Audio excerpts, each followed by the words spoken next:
Lors d'un voyage en famille au lac, nous étions en train de faire du bateau quand soudain mon cruel mari a arrêté le bateau. Mon impitoyable mari et ma belle-mère m'ont enlevé de force mon gilet de sauvetage et m'ont dit « Enfin, ton chapitre est terminé. Nous ne te reverrons plus jamais. » Ils m'ont poussé dans le lac et m'ont laissé mourir en s'éloignant. Cependant, j'ai survécu courageusement et j'ai sauvé ma vie. Le lendemain, je suis revenue et je leur ai fait une surprise choquante à leur réveil. Je m'appelle Sarah Miller, et pendant un certain temps, j'ai cru vivre une vie de rêve. J'ai épousé James, mon amour d'université, l'homme avec lequel je pensais vieillir. Je suis tombée amoureuse de lui en deuxième année. Elle était charmant, attentionné et me donnait l'impression d'être la personne la plus importante au monde. Après avoir obtenu notre diplôme, nous avons décidé de passer à l'étape suivante et nous nous sommes mariés. Je n'aurais pas pu être plus heureuse. Nous nous sommes installés dans une maison confortable près du lac Tahoe, en Californie. C'était magnifique, serein et tout ce que j'avais imaginé pour notre vie. James travaillait comme officier de la marine, un travail qui lui donnait fierté et raison d'être. Je l'admirais pour son dévouement, et il m'a fait sentir qu'il m'aimait beaucoup en retour. Et sa mère, Margaret, a d'abord été très accueillante. Avant le mariage, elle me traitait comme une fille. Elle me faisait des compliments, partageait des recettes de famille et me donnait même des conseils sur la vie de couple. Je me souviens avoir pensé que j'avais de la chance d'avoir une belle-mère aussi encourageante. Mais comme j'allais l'apprendre, les apparences peuvent être trompeuses. Et la première année de mariage a été heureuse. James rentrait à la maison et me racontait sa journée. Et nous organisions de petites sorties au bord du lac le week-end. Nous aimions tous les deux faire du bateau, et ces sorties nous donnaient l'impression d'échapper au monde. Margaret nous rendait visite de temps en temps et semblait sincèrement heureuse pour nous. La vie semblait parfaite, mais les choses ont commencé à changer au cours de la deuxième année de notre mariage. Cela a commencé par des commentaires subtils de Margaret. « Sarah, quand comptes-tu faire de moi une grand-mère ?» demandait-elle sur un ton léger mais insistant. Au début, j'en ai ri. Quand le moment sera venu, Margaret, nous profitons simplement du temps que nous passons ensemble pour l'instant. Mais ces remarques sont devenues plus fréquentes, et James a commencé à y faire écho. Ce qui n'était qu'une conversation décontractée s'est transformé en une demande précise. Ils m'ont dit que je devais me concentrer sur la fondation d'une famille. Que c'était mon devoir en tant qu'épouse. J'ai expliqué que ces choses ne pouvaient pas être imposées, mais ils n'ont pas voulu m'écouter. « Tu as 3 mois, Sarah. » dit finalement Margaret un soir, la voix froide. « Et si tu n'es pas enceinte d'ici là, nous devrons réévaluer ta place dans cette famille. » Je n'arrivais pas à croire ce que j'entendais. James est resté assis en silence, évitant mon regard, comme s'il était d'accord avec elle. J'avais l'impression que le monde entier basculait sous mes pieds. J'aimais profondément James et je voulais avoir des enfants avec lui un jour, mais cette pression, cet ultimatum, c'était étouffant. Alors que j'essayais de digérer leur hostilité croissante, j'ai remarqué d'autres changements chez Jack. Il est devenu distant. L'homme qui me comblait d'affection semblait désormais préoccupé, distrait. J'ai mis cela sur le compte du stress lié à son travail, mais quelque chose dans mes tripes m'a dit que c'était plus que cela. Margaret, elle aussi, a commencé à se montrer plus froide à mon égard. Elle cessa de me rendre visite aussi souvent, et lorsqu'elle le faisait, sa chaleur disparaissait. Elle critiquait de petites choses, la façon dont je tenais la maison, les repas que je préparais, mon apparence. J'avais l'impression de ne rien faire de bien à ses yeux. Un soir, j'ai finalement confronté James. « Qu'est-ce qui nous arrive ?» lui ai-je demandé, les larmes aux yeux. « Tu as changé, James.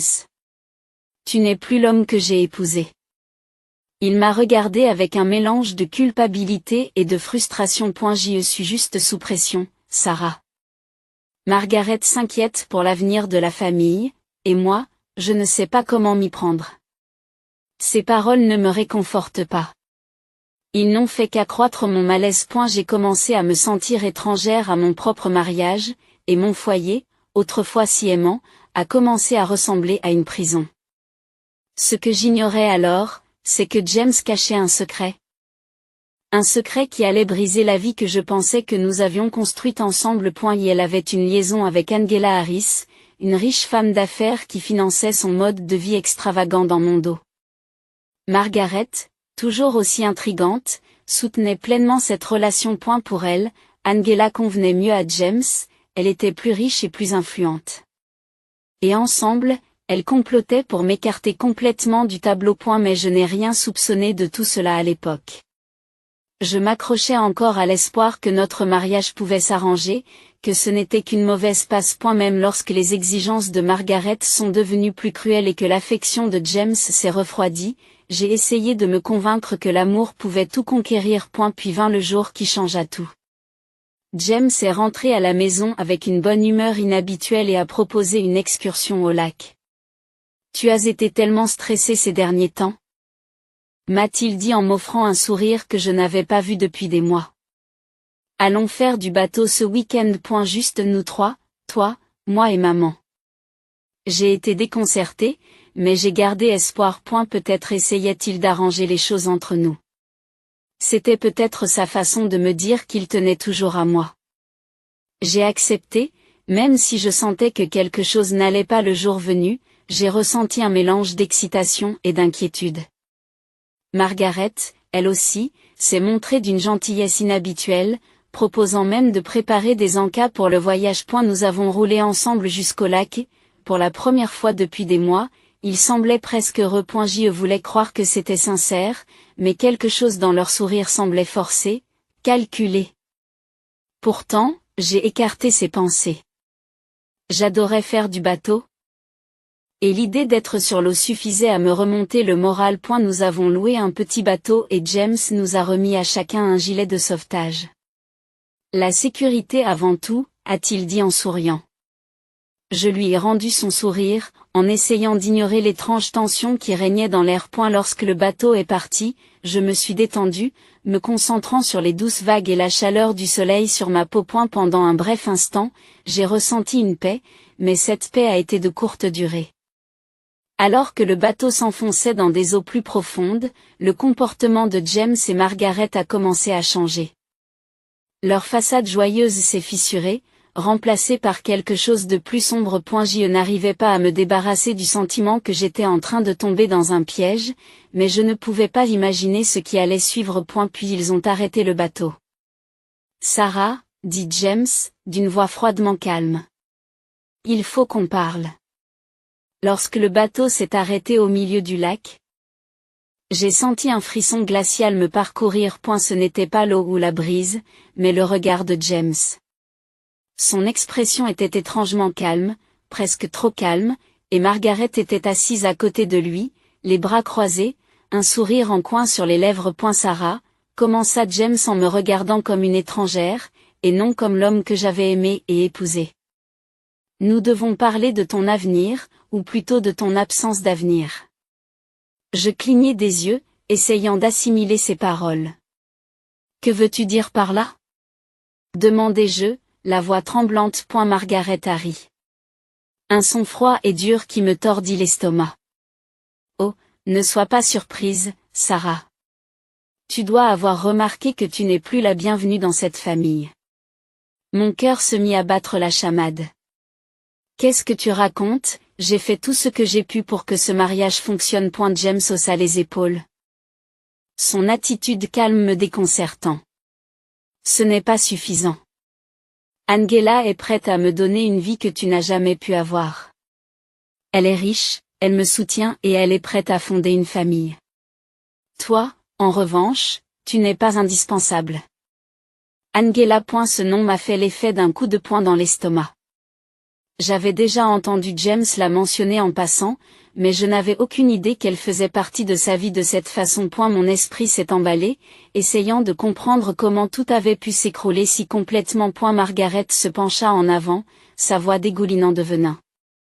Nous avons été patients, Sarah, mais il est clair que tu nous fais perdre notre temps.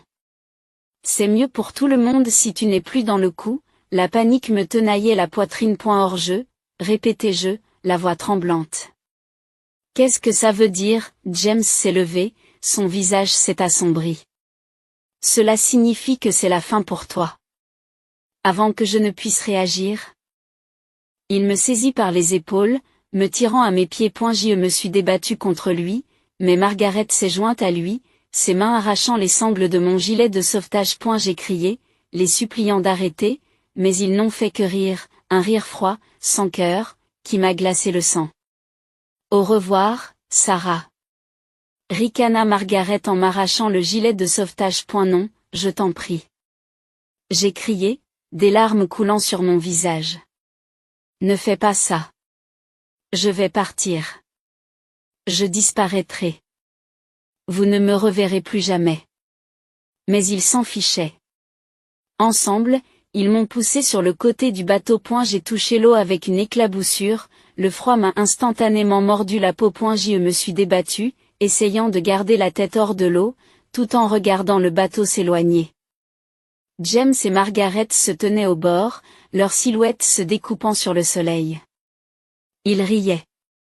Elle ne sait pas nager, dit Margaret avec suffisance. C'est fini. Mon cœur a sombré lorsque j'ai compris leur plan. Elle pensait que je me noierais, que je ne parviendrais jamais à atteindre la rive. Mais elle m'avait sous-estimé. Ce qu'ils ne savaient pas, c'est que j'adorais nager. C'était l'une des raisons pour lesquelles j'avais toujours aimé faire du bateau. Malgré le choc et la peur qui m'envahissaient, je me suis forcée à me concentrer.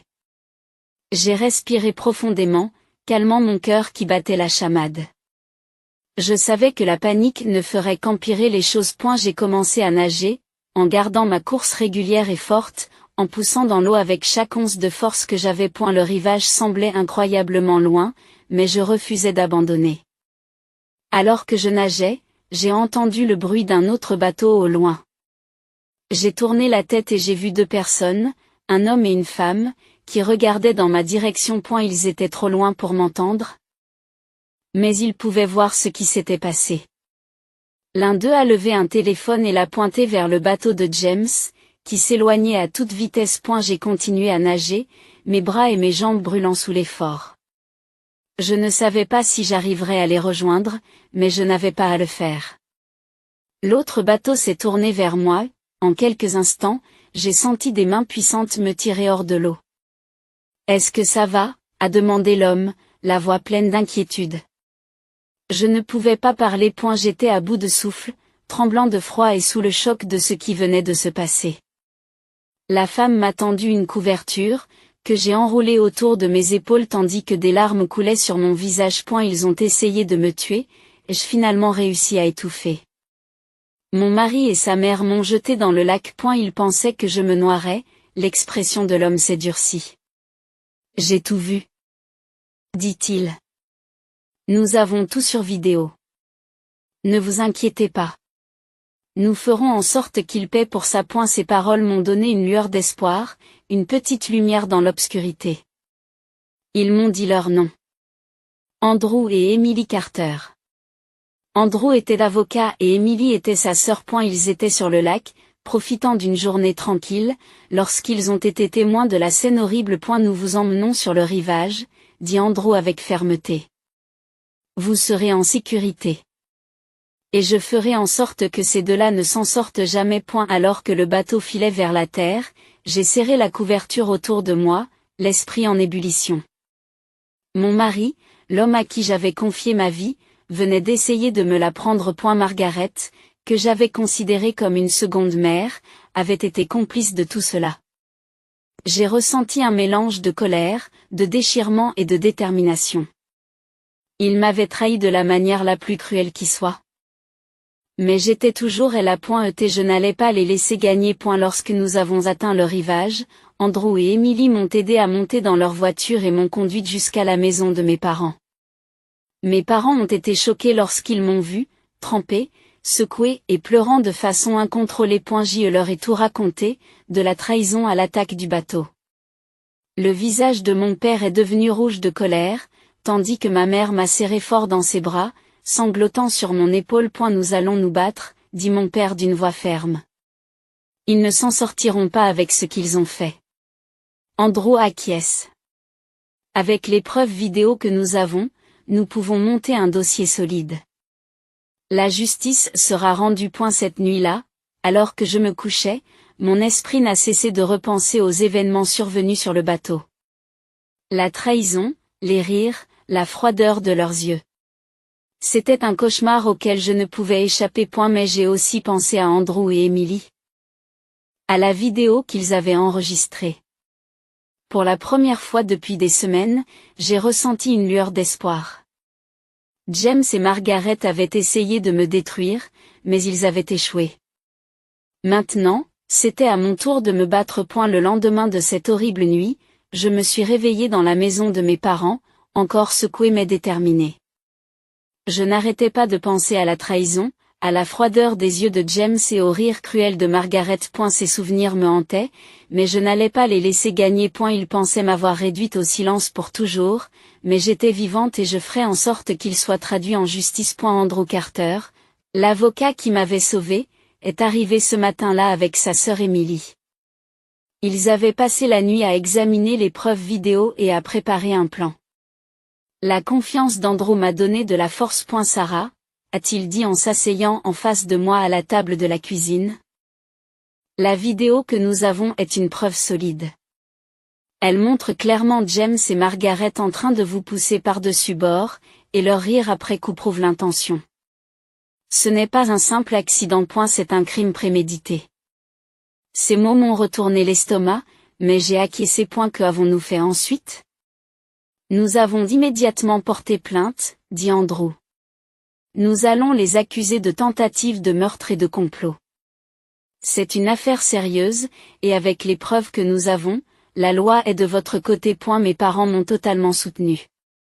Mon père, toujours aussi protecteur, était furieux. Ils méritent de croupir en prison pour ce qu'ils ont fait, dit-il en serrant les dents. Et ma mère, quant à elle, me tenait la main et me répétait sans cesse, « Tu es si forte, Sarah. Nous sommes là pour toi. » Plus tard dans la journée, nous sommes allés au poste de police pour déposer plainte. Andrew nous a accompagnés. Sa mallette pleine de documents et la vidéo sur une clé USB. Lorsque nous avons expliqué la situation aux officiers, ils étaient horrifiés. L'inspecteur Collins, chargé de l'affaire, a pris note de nos déclarations et nous a promis d'agir rapidement. Cette vidéo fera toute la différence, a-t-il déclaré. Nous commencerons par les interroger. Pour la première fois depuis l'agression, j'ai senti un sentiment de puissance me revenir. James et Margaret m'avaient traité comme si j'étais jetable, mais ils m'avaient sous-estimé. Je n'allais pas me cacher, ni laisser la peur me paralyser. J'allais les affronter de face. Les jours suivants ont été un véritable tourbillon. La police a arrêté James et Margaret à leur domicile. Je n'étais pas là pour le voir, mais l'inspecteur Collins m'a dit qu'ils avaient tous les deux l'air abasourdis. Ils ne s'attendaient pas à ce que je survive. Et encore moins à ce que j'intente une action en justice. Je ne peux qu'imaginer la tête qu'ils feront lorsqu'ils verront les preuves qui pèsent contre eux. L'affaire s'est déroulée rapidement. Andrew a travaillé sans relâche, préparant chaque détail.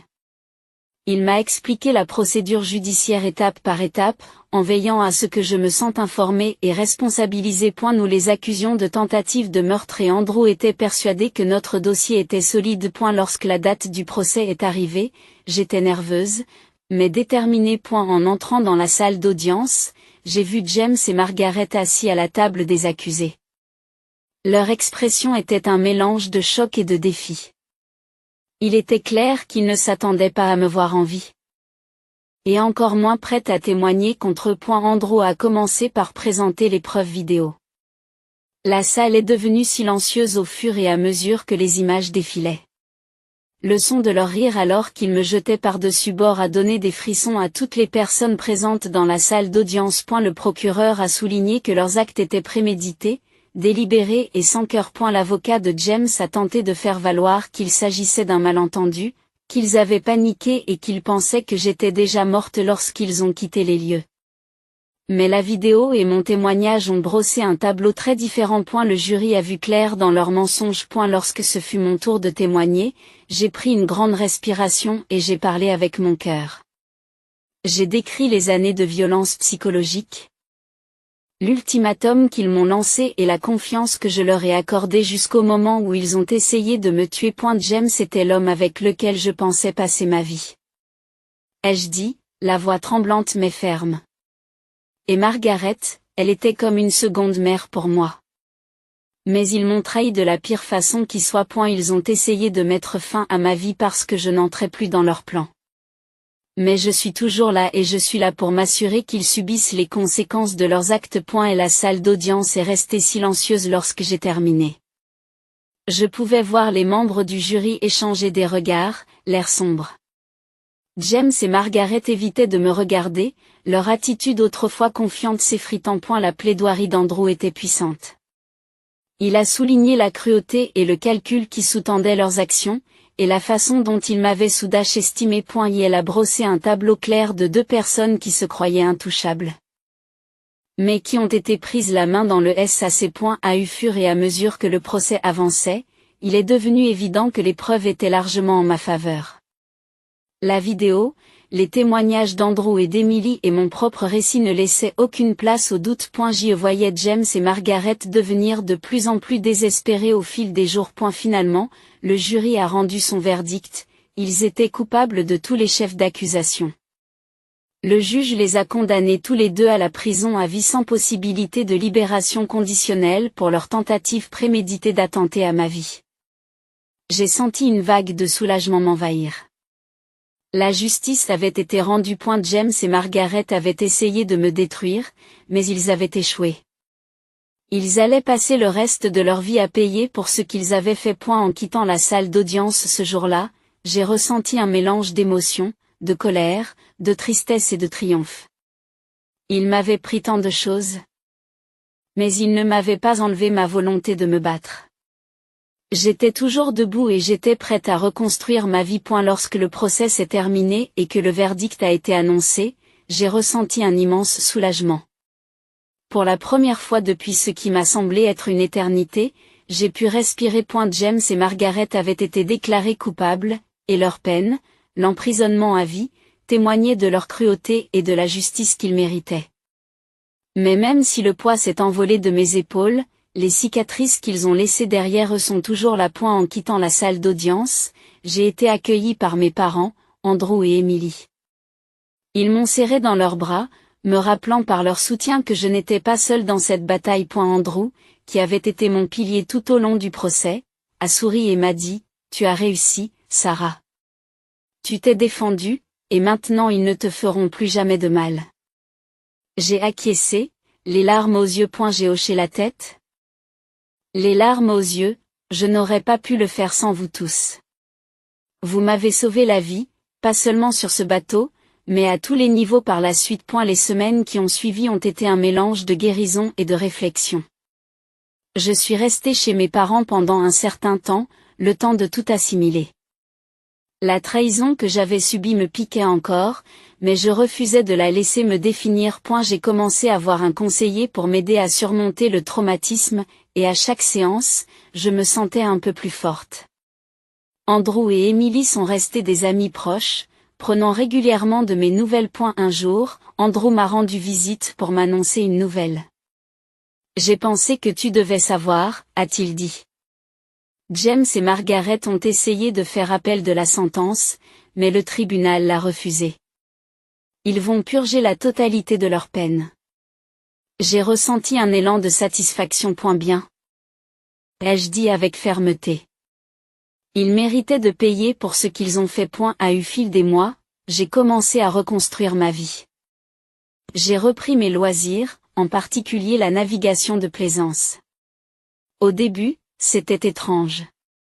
J'ai dû affronter mes peurs et me rappeler que le lac n'était pas mon ennemi. C'était un endroit que j'aimais, une partie de ma vie que James et Margaret ne pouvaient pas m'enlever. Lentement, je me suis réapproprié le lac. J'ai également commencé à explorer de nouvelles possibilités.